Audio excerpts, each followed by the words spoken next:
বন্ধুরা, ফাল্গুনি রান্নাঘরে আপনাদের সবাইকে স্বাগত জানাই। আবারও চলে এলাম আপনাদের কাছে অন্য এক রেসিপি নিয়ে। তো আজকে আমি দুটো রেসিপি নিয়ে আপনাদের কাছে চলে এসেছি।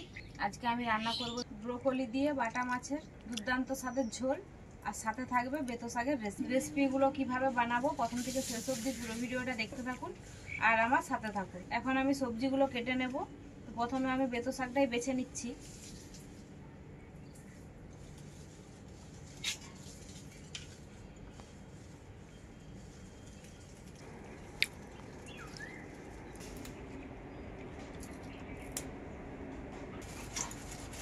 এই বেতো শাকগুলো কিন্তু লাগানো হয় না, এগুলো আলু জমিতে পাওয়া যায়। তো আলু জমি থেকেই তুলে নিয়ে আসা হয়েছে, খেতে কিন্তু দারুণই স্বাদ।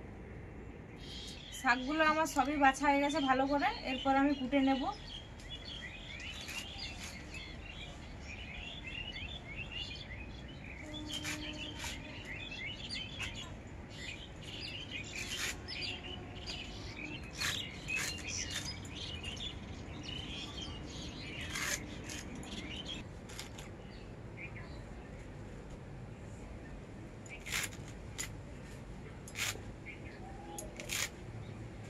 বেতো শাকগুলো তো আমার সব কাটা হয়ে গেল, এখন আমি ব্রোকলিটা কেটে নেব।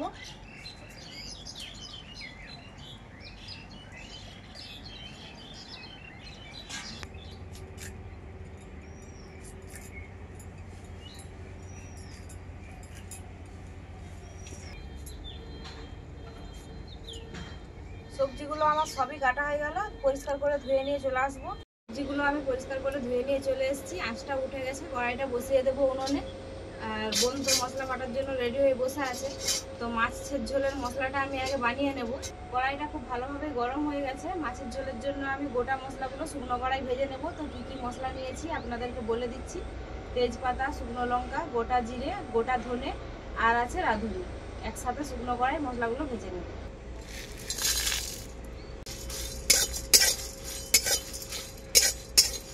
এই গোটা মশলাগুলো কিন্তু খুব বেশি ভাজবেন না, একদম ধুয়ে দেবেন না, তাহলে কিন্তু খারাপ লাগবে। হালকা করেই ভাজতে হবে, খুব বেশি ভাজলে হবে না। মশলাটাকে আমি হালকা করে ভেজে নিয়েছি, এখন তুলে নেব। এখন আমি মাছের ঝোলের মশলাটা বেটে নেব।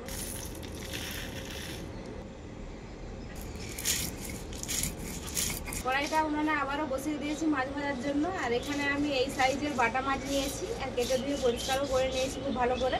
তো মাছটাতে এখন আমি আগে লবণ হলুদ মাখিয়ে নেব। লবণ, হলুদ গুঁড়ো, খুব ভালো করে মাছে আমি লবণ আর হলুদটাকে মাখিয়ে নেব।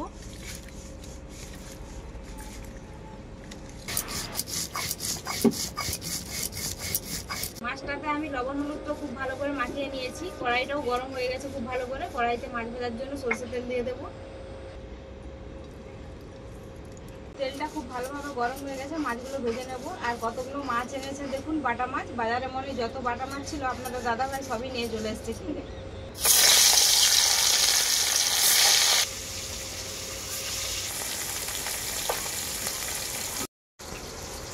আমার কিন্তু শিলনোড়ায় মশলা করতে খুবই ভালো লাগে। মশলাটা আমার বাটা হয়ে গেছে, এবার আমি মশলাটা তুলে নেব। এখন আমি আদাটা বেটে নেব।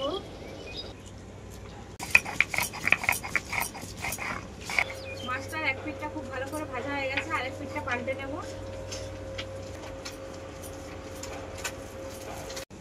আদাটা আমার বাটা হয়ে গেছে। মাছগুলো আমার খুব ভালো করে ভাজা হয়ে গেল, এখন তুলে নেব।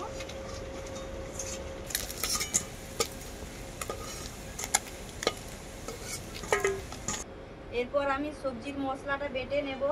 এখানে আছে শুকনো লঙ্কা, গোটা জিরে, গোটা ধনে। একইভাবে বাকি মাছগুলো আমি ভেজে নেব।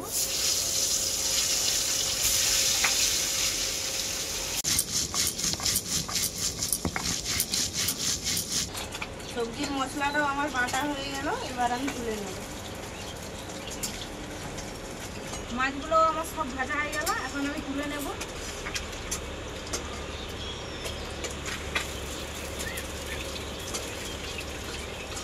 ওই মাছ ভাজা তেলের মধ্যেই আমি ব্রোকলি আর কাঠসিমটা ভেজে নেব। ব্রোকলি আর কাঠসিমের মধ্যে দিয়ে দেবো পরিমাণ মতো লবণ।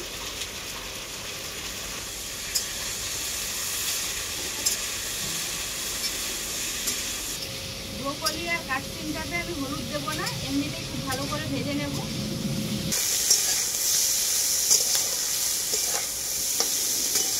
কাঠসিম আর ব্রোকলি আমার খুব ভালো করে ভাজা হয়ে গেছে, এখন তুলে নেব।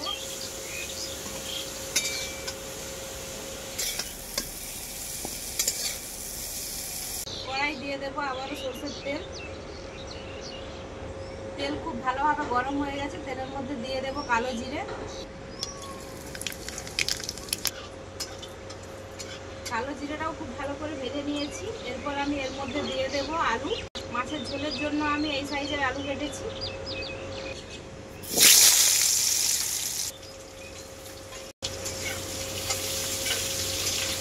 আলুর মধ্যে দিয়ে দেবো পরিমাণ মতো লবণ আর দেবো পরিমাণ মতো হলুদ।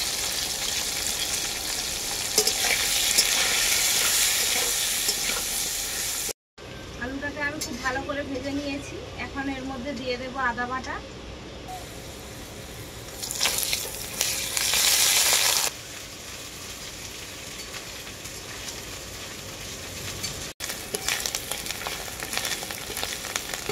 আদাটাকে আলুর সাথে আমি খুব ভালো করে ভেজে নিয়েছি, আর কাঁচা গন্ধটা চলে গিয়েছে।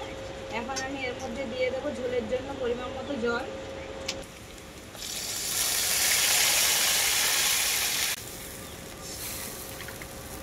এরপর আমি ঢাকা দিয়ে খুব ভালো করে সেদ্ধ করে নেব। ঢাকাটা খুলে দেখে নেব কিছুক্ষণ হয়ে গেছে।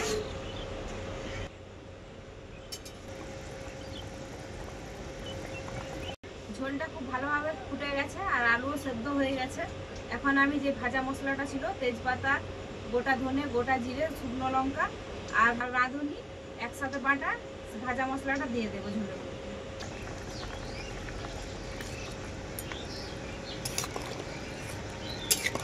এরপর আমি ঝোলের মধ্যে দিয়ে দেবো ব্রোকলি আর কাঠসিম ভাজা।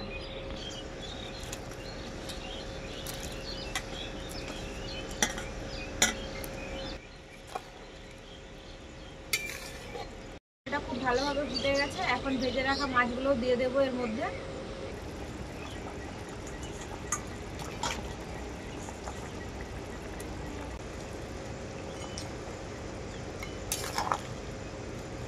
মাছগুলো দেওয়ার পর ঝোলটাকে আমি আরেকটু ফুটিয়ে নেব। মাছটা দেওয়ার পর ঝোলটাকে আমি খুব ভালো করে ফুটিয়ে নিয়েছি। এখন বাটা মাছ দিয়ে ব্রোকলির রেসিপিটা পুরোপুরিভাবে রেডি। এখন নামিয়ে নেব। এখন সবজি তরকারিটা রান্না করব, তার জন্য কড়াইটা বসিয়ে দিয়েছি উনুনে। কড়াইতে দিয়ে দেবো সরষের তেল। কড়াই তেলটা খুব ভালোভাবে গরম হয়ে গেছে। তেলের মধ্যে আমি দিয়ে দেবো কালো জিরে। এরপর আমি এর মধ্যে দিয়ে দেবো আলু। সবজি রান্নার জন্য আলুগুলো আমি এইভাবে কেটেছি। আলুর মধ্যে দিয়ে দেবো পরিমাণ মতো লবণ। আলুটাকে আমি খুব ভালো করে ভেজে নেব।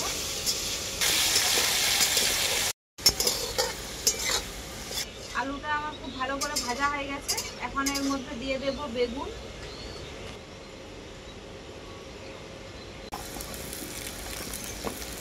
আলুর সাথে বেগুনটাকে অল্প একটু ভেজে নেব।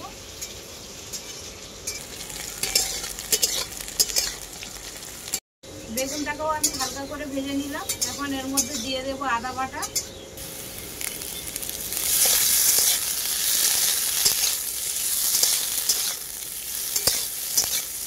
আদাটাও আমি খুব ভালো করে বেগুন আর আলুর সাথে ভেজে নিলাম। এখন এর মধ্যে দিয়ে দেব জিরে, ধনে, শুকনো লঙ্কা একসাথে বাটা।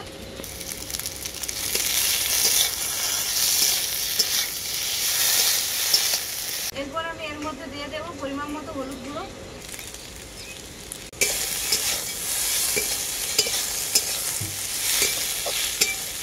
মশলাটাকে আমি খুব ভালো করে আলু আর বেগুনের সাথে কষিয়ে নিলাম। এখন দিয়ে দেব বেতো শাক। তো বেতো শাকটা খুব পরিষ্কার করেই ধুতে হবে, যেহেতু আলু জমিতে হয় তাই বালি থাকে, খুব পরিষ্কার করেই ধুয়ে নেবেন।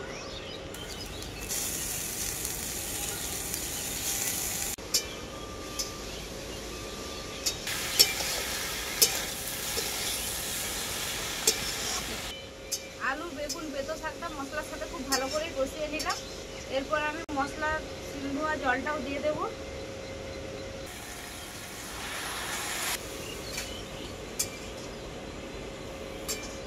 এরপর আমি ওপর থেকে দিয়ে দেবো কয়েকটা কাঁচা লঙ্কা চেরা। শাকটাতে আর জল দেবো না, এমনিতেই শাক থেকে জল বেরোবে, তাই ঢাকা দিয়ে খুব ভালো করে সেদ্ধ করে নেবো। মতো হয়ে গেছে, ঢাকা দিয়ে শাকটা সেদ্ধ করে নিয়েছি। এখন ঢাকাটা খুলে দেখে নেব।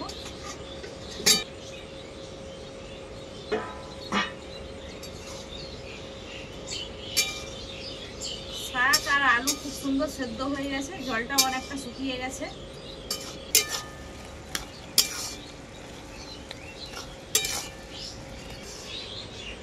শাকের রেসিপিটা এখন আমার পুরোপুরিভাবেই রেডি। এখন আমি নামিয়ে নেব।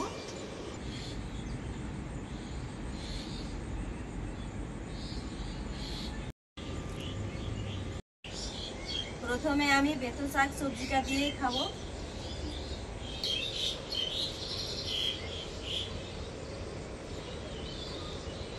দিদি ভাই সবজিটা এত সুন্দর রান্না করেছে, গরম ভাতের সাথে এরকম সবজি দিয়েই ভাত খাওয়া হয়ে যাবে, আর কিছু লাগবে না।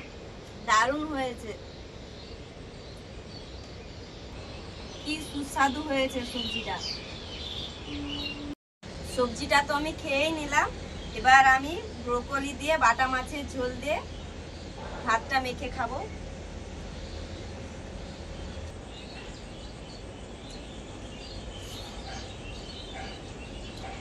সত্যি দুটো রান্নায় অতুলনীয় হয়েছে, খুব সুন্দর হয়েছে। সবুজ সবুজ ব্রোকলি খেতে আমার দারুণ লাগছে। দিদিভাইয়ের হাতের রান্না এত সুন্দর, কি যে বলবো। আমরা তো রোজই খাই দিদিভাইয়ের হাতের রান্না। আপনারা যদি খেতে চান তাহলে চলে আসবেন দিদিভাইয়ের রান্নাঘরে। দিদিভাই রোজ নতুন নতুন ধরনের রান্না করে, মুখে লেগে থাকবে, মুখ থেকেই ছাড়বে না রান্নাগুলো। তো বন্ধুরা, দুটো রান্নাই দেখলেন আপনারা কতটা সহজ। আর এই বেতো শাক তো শীতের দিনে বাজারেও পেয়ে যাবেন। আর বাটা মাছ ব্রোকলি দিয়ে এভাবে রান্না করে দেখবেন, এটাও কিন্তু খেতে খুবই ভালো লাগে। তো দুটো রেসিপি কেমন হয়েছে আপনারা খেয়ে কমেন্ট করে আমাকে অবশ্যই জানাবেন। ভিডিও ভালো লাগে লাইক শেয়ার সাবস্ক্রাইব অবশ্যই করে দেবেন। প্রত্যেক দিনের মতো আজকেও বলছি, আপনারা ভালো থাকবেন, সুস্থ থাকবেন, নিজেদের খেয়াল রাখবেন। আবার দেখা হবে পরবর্তী ভিডিওতে নতুন কোনো রেসিপি নিয়ে।